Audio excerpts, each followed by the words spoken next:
3, 2, 1. Imagine rewiring your brain with hypnosis. It can make things that are there feel like they're not there. Learn how to do it at home. You've got a way that will help everyone at home use self-hypnosis. And conquer your phobias. Follow my finger, and I'll take a deep breath in. Hold, good. Plus, could your dreams predict your health? Nothing in a dream is ever random. Coming up next.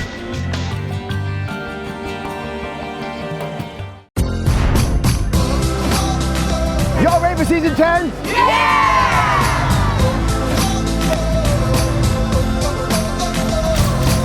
I love you, Becca.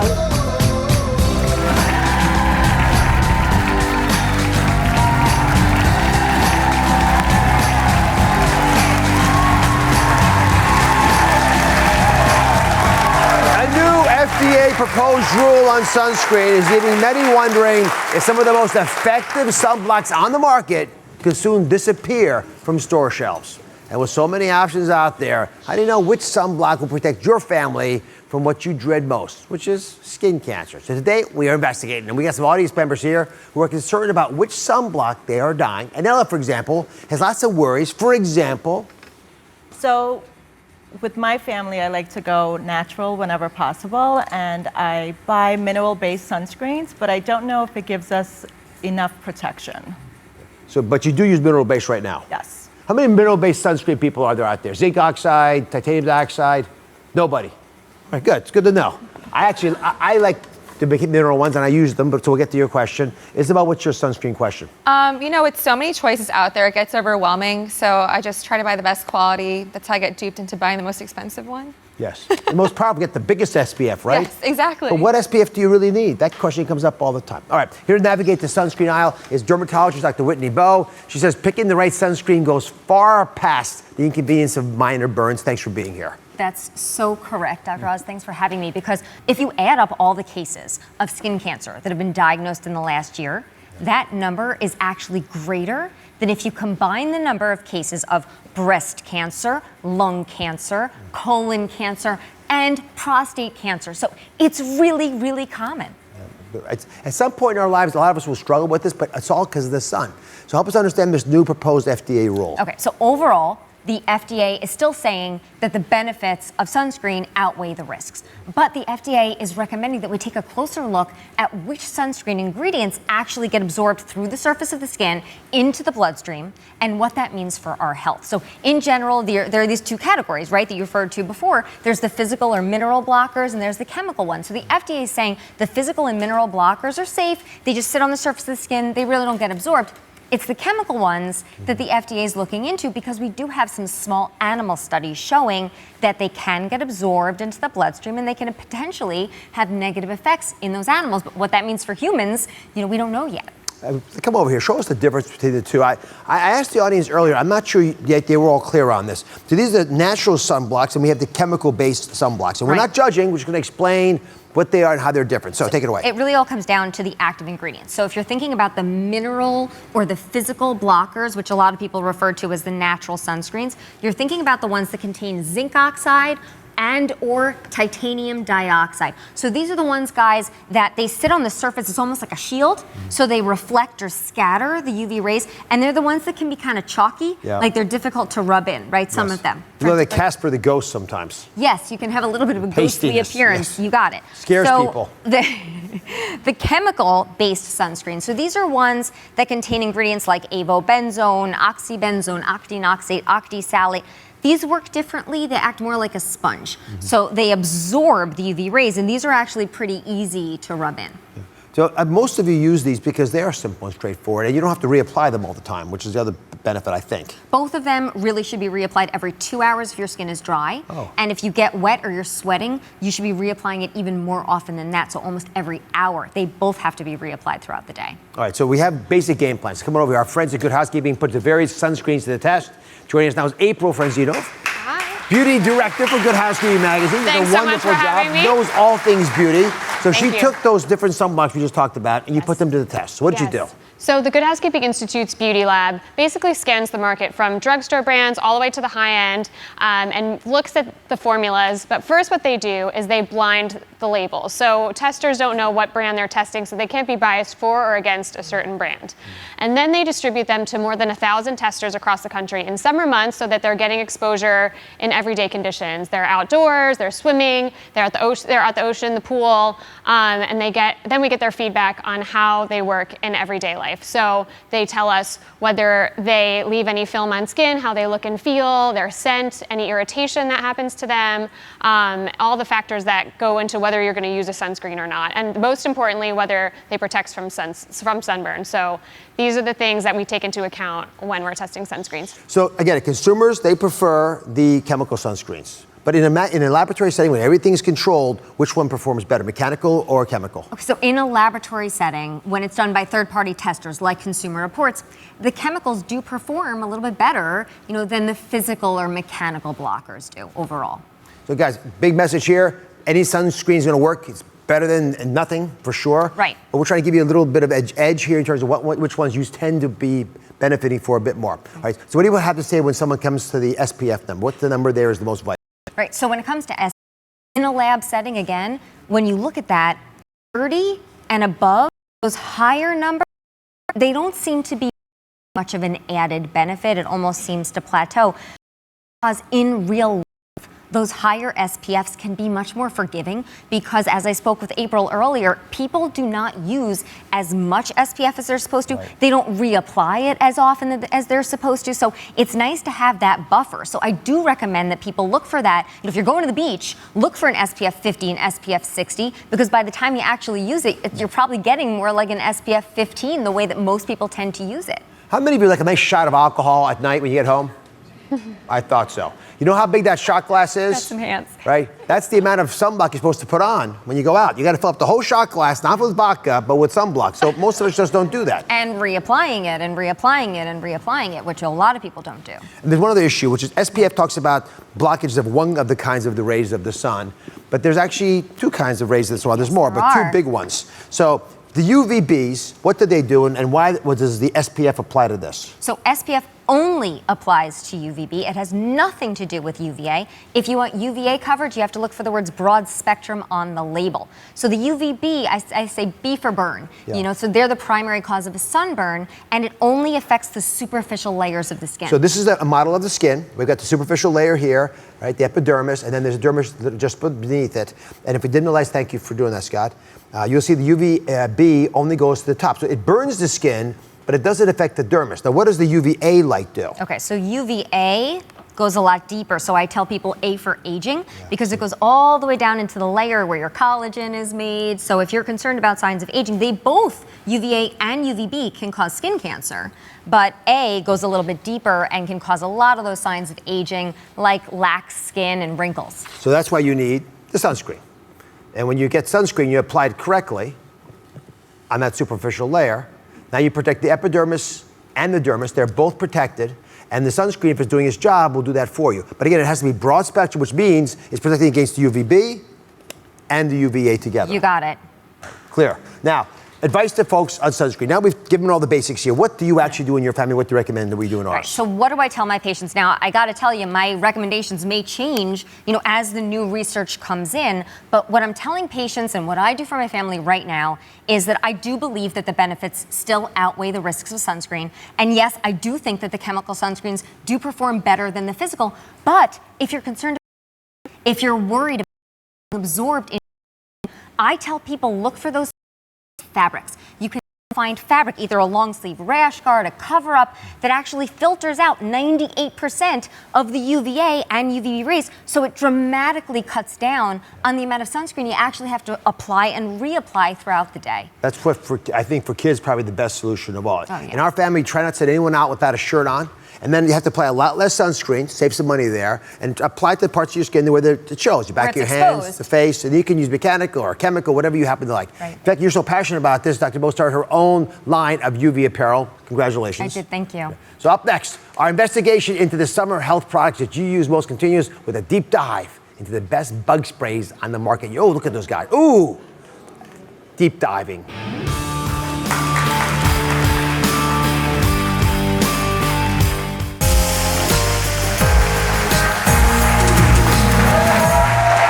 Take a look at this little guy having his lunch, right? And look in the back. See the overeager friend going faster and faster and faster? Now, these have been called the deadliest animals on the planet, mosquitoes. And they're not just a backyard inconvenience. They are growing more deadly over time.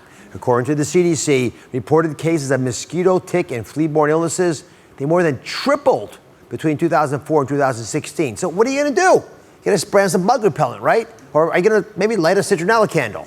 We're here to keep those mosquitoes at bay. We are joined again by Dr. Whitney Bowe and Good Housekeeping's April Franzino. There are so many bug repellent options out there. It gets pretty confusing as to which option to choose. You're all asking me questions about it, so I got the experts here. April, what are the active ingredients? What are the options that are supposed to repel mosquitoes? So what you'll see at the store when you're looking at bug repellents are 3 main active ingredients. So you'll see DEET, which is a chemical, picaridin, which is another chemical, and then eucalyptus, which is a natural extract people are familiar with. Yeah. I'm sorry, is picaridin natural? Or it's a chemical as well. Chemical. Okay, so 2 chemical options, and they get old-fashioned eucalyptus. Yes. Dr. Bowe, with so many options available out there, what do you recommend? What's most effective? The CDC actually says that DEET is the most effective, but from the research that I've reviewed, all 3 of these can definitely be effective, and they're all safe if used properly, even in pregnant women. But, you know, Dr. Oz, just like we were talking about with the SPF, you want to look for a certain number. The same holds true for these. So when it comes to DEET, you want to look for between 15 and 30%. That's the sweet spot where you get the maximum efficacy, but you minimize the side effects. And for picaridin, that's 20%. Whereas for oil of lemon eucalyptus, right now, based on the latest studies, you want to look for a 30%. A lot of my patients complain or worry that DEET isn't safe. Yeah. I know you just said that, but I want to highlight, if they're worried about it, what do you tell them? And what are the other options that would work as well, or are there none? Right. So the truth of the matter is DEET is extremely safe if it's used properly. So this is what you need to know. You really don't want to exceed that 30% concentration.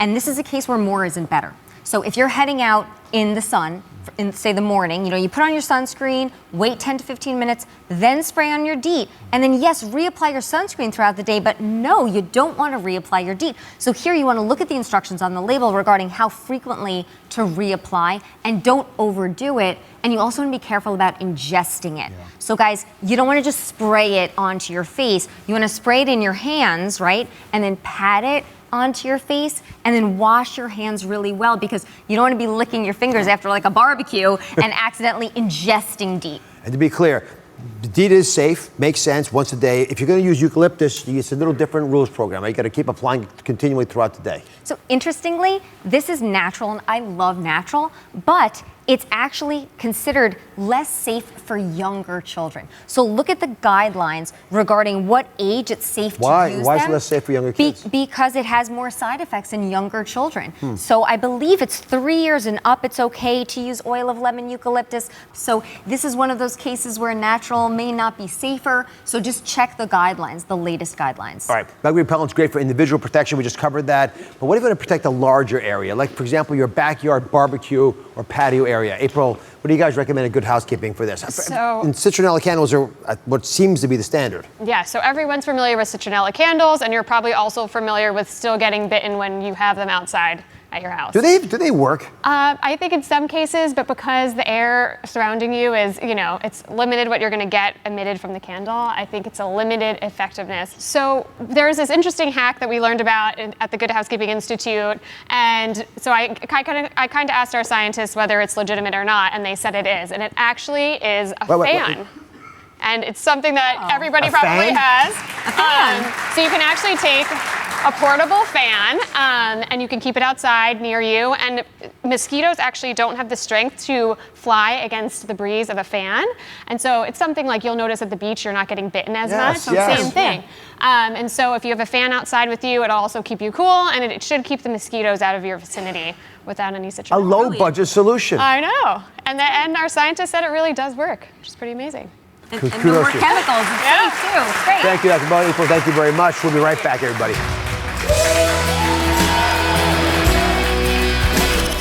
Can you hypnotize yourself out of chronic pain? Up next, the doctor who says his self-hypnosis protocol is more effective than pain meds. Is it for real? Find out when we come back. My entire audience is being hypnotized as we speak. But this is not a Vegas trick. Psychotherapist Dr. Mike Dow says we can all learn to self-hypnotize ourselves to overcome obstacles like chronic pain, and there's no medication required. Let's go see what he's up to. And you can imagine that the balloons of any colors that you like, are beginning to allow this hand to float up, becoming almost weightless now, so that it's not part of your body. So what are you doing to the audience? What are you doing with them? I am showing the audience the power of hypnosis, the power and how easy it is that they can use their own mind, because hypnosis actually has been shown to rewire the brain. So, audience, if you can, open your eyes slowly. Don't move your arms. Open your eyes slowly and see where your arms are. I just noticed that yours don't seem to be even anymore. No, they're not. Does that surprise you? It does. How about you? Yeah, surprised. Any idea there'd be a difference in the height of your arms? No, because I was trying to keep them level. Couldn't even tell. And I went through here, I noticed it here. I thought I had something heavy in this hand. Well, he said you were weighed down with rocks in that hand, and so it affected your brain. And your arm dropped almost immediately, I noticed. It's lighter. It's lighter. Yeah, one arm's lighter, one's heavier. Yeah. Stefania, I noticed one of your arm came down and was touching your knee. Now, you've got a chronic pain condition, I understand. Yes, I do. Severe pain after I given birth to my daughter. The pain been there for about 9 years. So, Dr. Dow, to fully understand this, we're going to do some experiments today. We want to understand how you can ease your feelings of pain, so we can understand how the brain works and how it can control pain. Right? So, if it's okay, I'm going to bring you up with us. Dr. Dow wants you to lead us through this process. Yeah. I must say, I was surprised, Dr. You can come in the middle here. I was surprised at how impacted the audience was by your little experiment. You had them pretend that one arm was being pulled down by a bucket of rocks and the other arm was floating up with a balloon. Yeah. And they could choose either arm. With their mind's eye. With their mind's eye. And imagine if you could use that for pain, right? But first, we do have to understand how pain works. So I want you to imagine that you have this cup of coffee. It's steaming hot, and you place your hand on that cup. You can actually hold it if you want to. That's right. And then if you place your hand on that cup, what's happening? So pain is actually signal, right? And that signal is traveling from that hot cup, from the skin, on your hand, up your spinal cord, up into your brain. So it's moving from the bottom up. That's bottom up processing. So that's what pain is. Now, hypnosis has the power to change that. And that's what's really incredible about hypnosis, is that we have this signal that can change traveling up. But we don't all sense pain the same way. Some folks experience pain more intensely than others. Why is that? That's right. So imagine that day after day, moment after moment, you are touching this hot cup all the time. So what happens, that signal now gets etched. And if you have chronic pain, all of those signals are traveling all the time, and we need to change that. So Stefania, meditate to that for a second. We'll be back with you. All right, Dr. Dow, come over here. You say pain doesn't just come from external stimuli like the cup. It can also start in the brain. Yes. So walk us through the three different ways this happens. The first, I guess, is selective attention. Yeah. So everyone, look at this picture right now. You're processing this right now. Focus with us. Okay, Dr. Dow. And while you do that, imagine that you're saying to yourself, red, red, red, red, red. And look at what's happening, right? Red, red, red. It's enhancing red. And that's the same thing. So if you have a chronic pain condition, what your brain is doing is it's looking down in the body and it's saying, pain, pain, pain. Your brain is being trained to look for pain. Seek and ye shall find. Yeah, and then of course that's all you do seek. This turned red on us. Next, expectations. So imagine I was conducting an experiment and you came into my laboratory and somebody before you came out and they said, oh my gosh, Dr. Dow just burned me with that cup. It was so hot. Now it's your turn. Now you come into the lab. What's going to happen? Your expectation is going to change the way you perceive pain. It's going to amplify, intensify that pain. It's going to send a signal, not from the bottom up, but from the top down to say, ooh, that signal that's about to come in is going to feel really bad, so get ready. Yeah. And then finally, emotions play a role. I see this in the hospital all the time, but it's actually been studied. Yeah, we know that negative emotion makes pain feel worse. So if before this experiment your boss said, hey, you're fired, you're angry, you're sad, that negative emotion is going to make that pain feel worse as well. And Dr. Oz, of course, when it comes to chronic pain,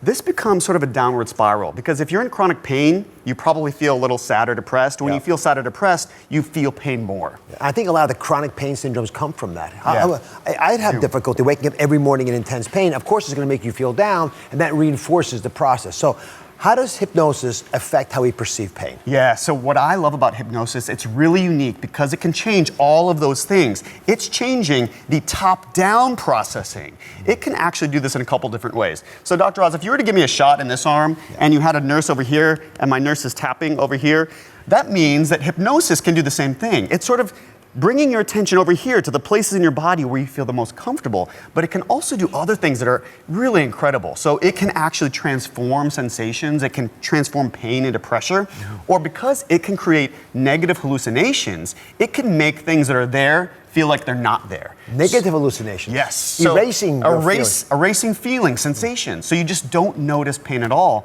So to see this hypnosis in action, Dr. Dow put Stefania, who you met earlier, in a trance backstage just before the show. Take a look. What I want you to do is I want you to follow my finger. You're gonna roll your eyeballs up, up, up, and now take a deep breath in, hold, good. And now imagine with your mind's eye that you're walking down 12 flights of stairs. That's right, 12, becoming twice as dreamy and relaxed on every floor. And in your mind's eye, see your consciousness floating away, 4, 5, and you can see, looking down at your body, the place where pain remains. And now visualize that part of the body and shrink it, feeling yourself becoming a little bit more awake, alert, eyes fully open, 12. On a scale of 1 to 10, how bad was the pain, with 10 being the worst when you came in? It was probably like a 9. And now? I don't feel the pain right now. You want to stand up and see how your back feels? Yeah, I want to definitely. That'd be a good test. Holy. So I guess you saw a change. You can't even use the words that you expressed that change on television. How does your body feel differently without the curse words? I feel great. I can't believe it. At first, I was like, no, this is not going to work. And then when I actually stood up, I was like, wait, I don't feel the pain. I was like, all right, let me walk around a little bit. Maybe I'm going to feel it then. And I was like, I was so shocked and surprised. I feel amazing. I feel great. Yeah. Okay, Stefania, thank you very much. Mike, come on over here. I've got to address the criticism that's been used against hypnosis. People say it's too good to be true. We just heard Stefania express that with curse words. And self-hypnosis, some argue, is better than medication, but others say it's impossible. But you say there's proof that there's something there we should open our eyes to. Yeah, so this is the proof. This is my own brain. This is a QEEG. Here's my nose, my left ear, my right ear. So this is my brain doing nothing, and then I'm using hypnosis on myself. And you can see that my brain is moving from fast to slow. So that's a good thing when it comes to pain. Yeah, look at the yellows, how slow. It's really orange, slowed here. Yellow. Because we know that when you have a fast brain wave, when you're anxious or stressed out, you're going to feel more pain. And when the brain slows, you're going to experience a lot less pain. So when we come back, we're going to show you maybe how you can tap into this yourself. Up next, the self-hypnosis trick to getting over any kind of phobia. You can do it, again, yourself at home. Stay with us.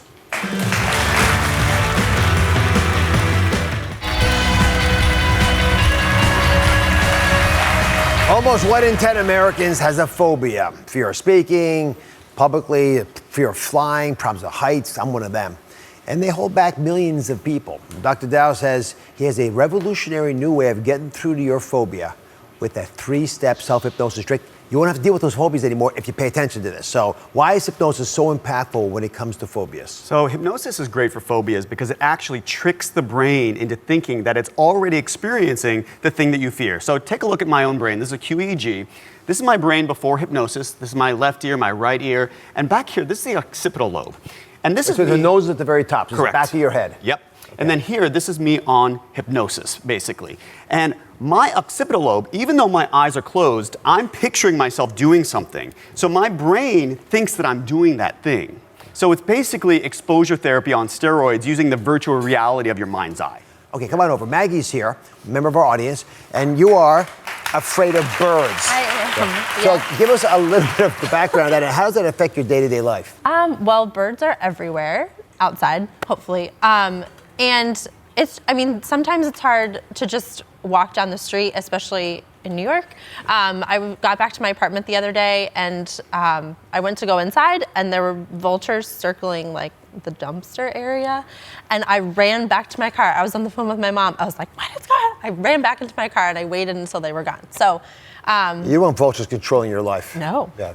No. In any capacity. Okay, Dr. Dow, you and Maggie are going to do work on this. You've got a way that will help Maggie and everyone at home potentially use self-hypnosis, which means you can do it at home, to get past this. You have a special device you believe in so much you actually sell them. Yep. So I just want to point out that, but you can do it without this as well. You can. So this just makes it a little bit deeper. So this is audiovisual entrainment. You're going to see lights and sounds that are in the brainwave of theta, right?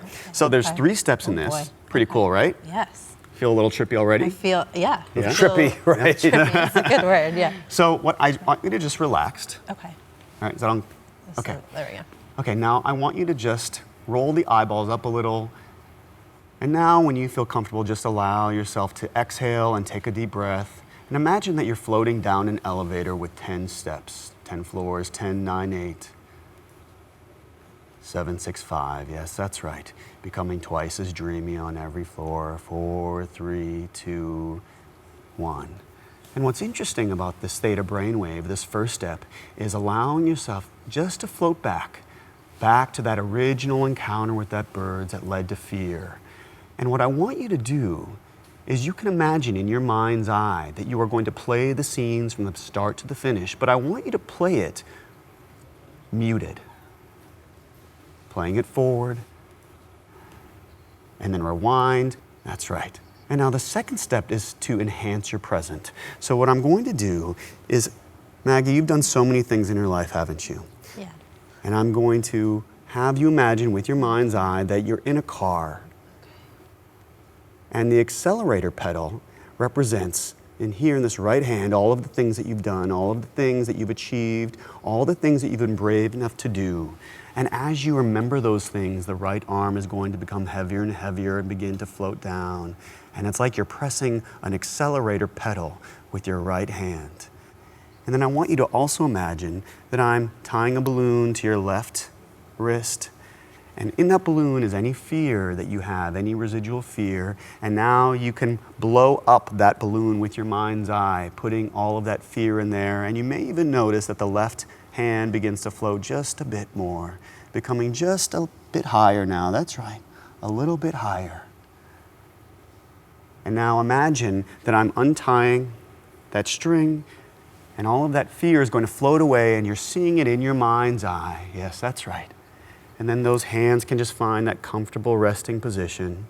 And then now in your mind's eye, this third step is just to see your future. So baby step therapy and exposure therapy is all about seeing things and experiencing things. You're now seeing yourself back in that elevator, and you're gonna come back to this room, back to this couch, to the stage. 1, 2, 3, 4, 5, 6, 7, 8, 9, 10, 11. Eyes open on. Here we go. 12.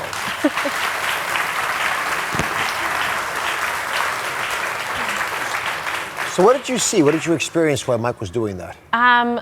I totally believe in the power of the mind and the power of suggestion. And all the things that I've accomplished, I've done that. Like, I can get from point A to point B. Right.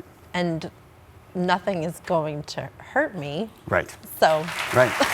So it really is that exposure therapy on steroids. And it's just really empowering you so that the fear doesn't have to control you. And what the subconscious brain can help you to see, it becomes just a little bit easier for you to do in real life. So when you see a bird today, you just keep going. You've been there already. Hug it. Yeah, I got this.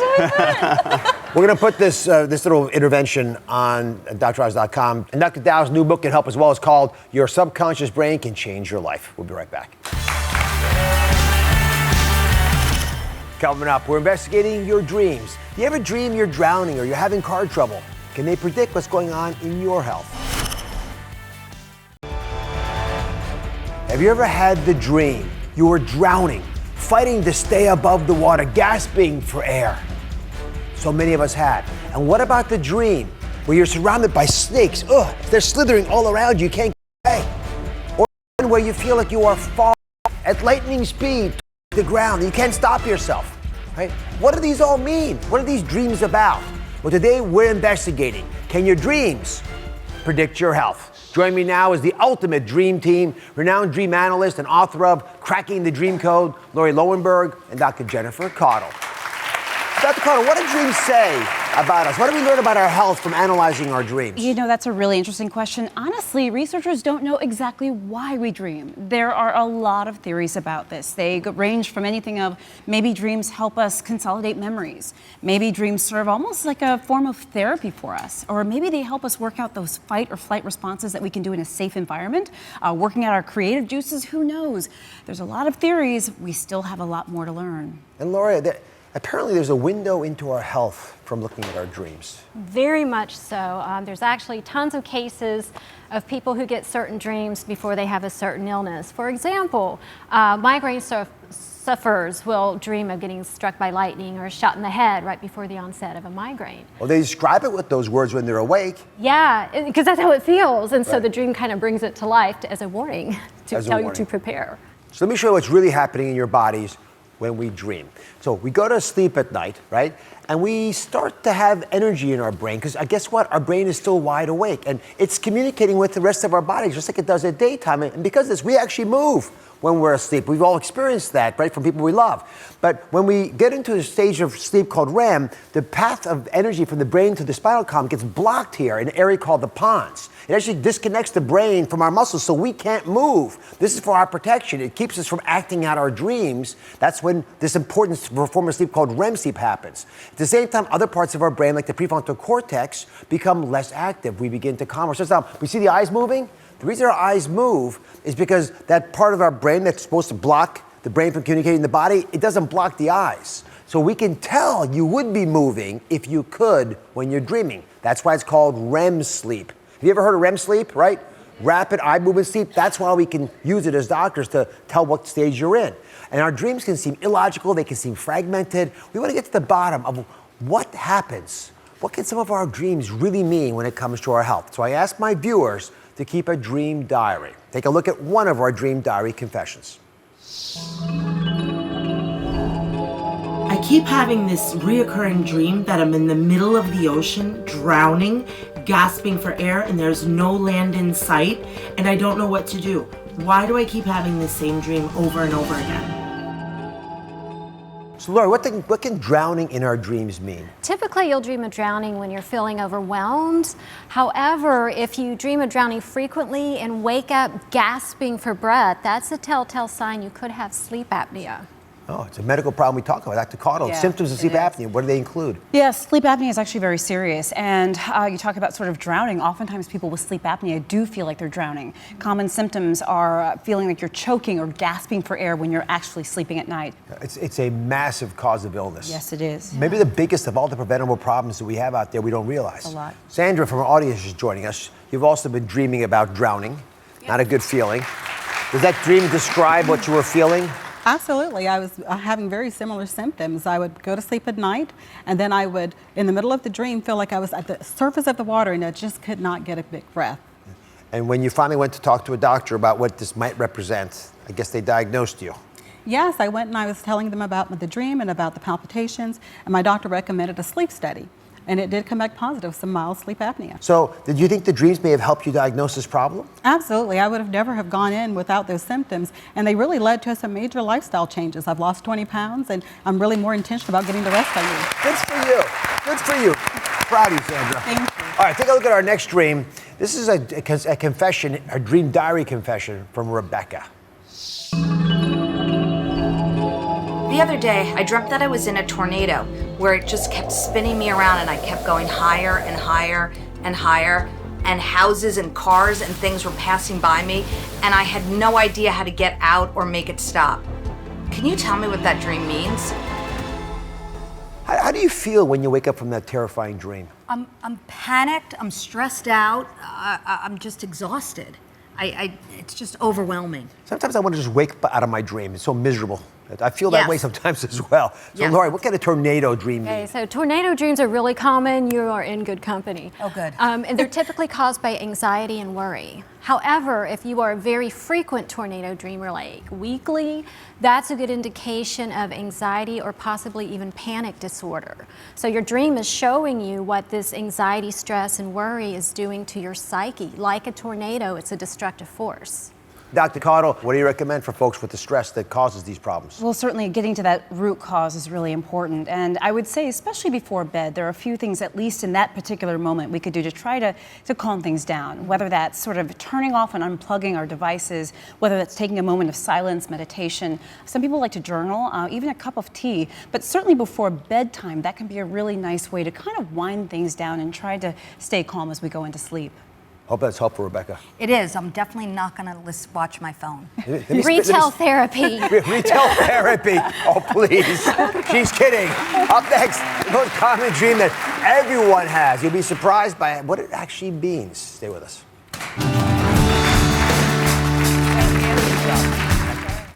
I love getting to talk with you on my show every single day. But when the cameras stop rolling, the conversation is not over. I still have a lot that I want to talk about. So download the Dr. Oz podcast on Apple Podcasts or wherever you get your podcasts. I keep having this dream that like I get up for work and I'm getting ready, I head out the door and I try to start my car and my car refused to start. And I'm having these car problems. It's the sound it makes, it's like and I'm like freaking out. I'm like, I cannot be late. And then I realize that it's not true. I wake up from a cold sweat. I'm like, oh my God, I still have 2 hours left. Dr. Oz, what does this dream mean?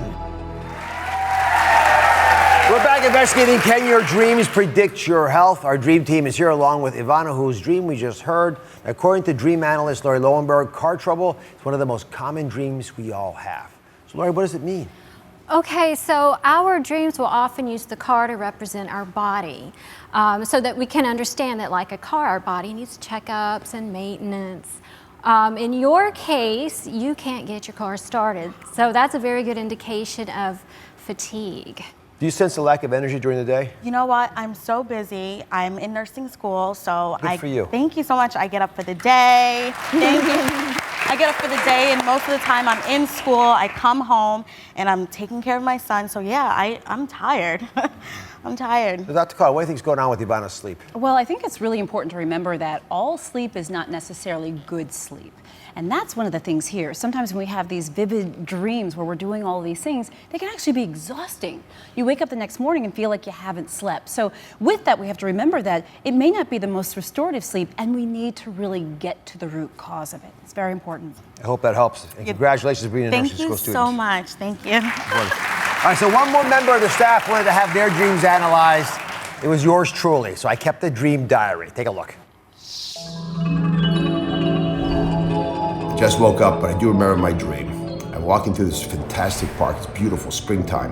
And I've got a dozen people, including Melissa McCarthy, who are just verbally jousting with me, arguing with everything I'm saying. I know exactly which way to go in this park, and they've all got a better opinion, they think, of how to head through there. So we're all pretty bullish on this idea of which way to go. We're essentially heading in circles because we can't get along with each other. So essentially we get this fantastic potential walk, which we're ignoring so we can verbally joust with each other.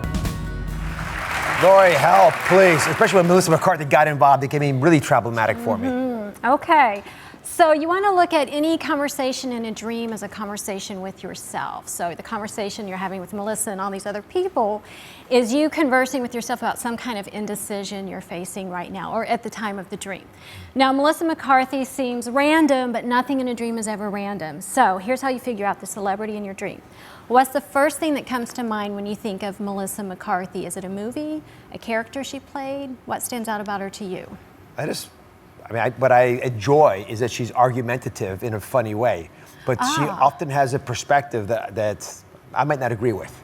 Okay, so your dream may be using her as an example on how you can come to an agreement with yourself or with someone else you're having a disagreement with right now. And also notice the setting, you're walking in the park. Yeah. So your dream is telling you what really should be a walk in the park, something really easy to come to a conclusion with. You might be muddling up because you're overthinking it. Good insights, Lauri. I like that. Yes. It's fascinating.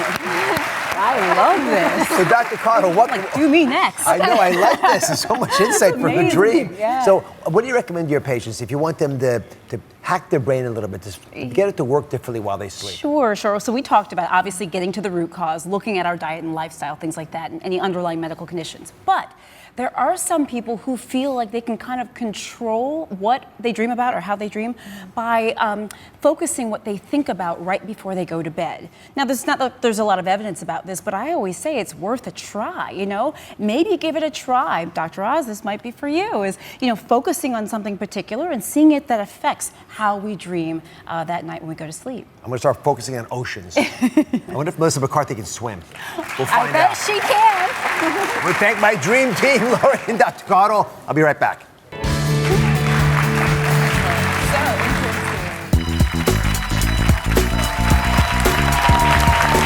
All right, today a simple, quick test to find out how healthy you really are. Are you ready? Yes. Super straightforward. You don't have to worry. You don't need a fitness tracker for this one. There's a free, simple tool that I personally use every single day to measure my health. Take a look at this. Yeah! I'm always telling the team to skip the elevator and take the stairs. Now, as a heart surgeon, I often have my patients actually take a special treadmill test to evaluate their cardiovascular health. But you can do it with a simple stair test. According to new research, people who can walk very fast up 4 flights of stairs, that's the limit, 4 flights of stairs, without stopping to rest, are in excellent health and most likely have a lower risk for premature death from heart disease and even cancer. Fitness matters. So the next time you see some stairs, just try it out. Measure yourself. Walk up 4 flights of stairs as fast as you can without stopping in under a minute, or get as close as you can to that. If you feel incredibly winded or you need to stop, well, that's a red flag. Wave the red flag. It means you got to get either more physical activity or you ought to make an appointment to see a doctor to make sure there's not something else causing you to have problems. Give it a try. Let me know how you feel. Together, everybody, change is happening. Our journey is just beginning.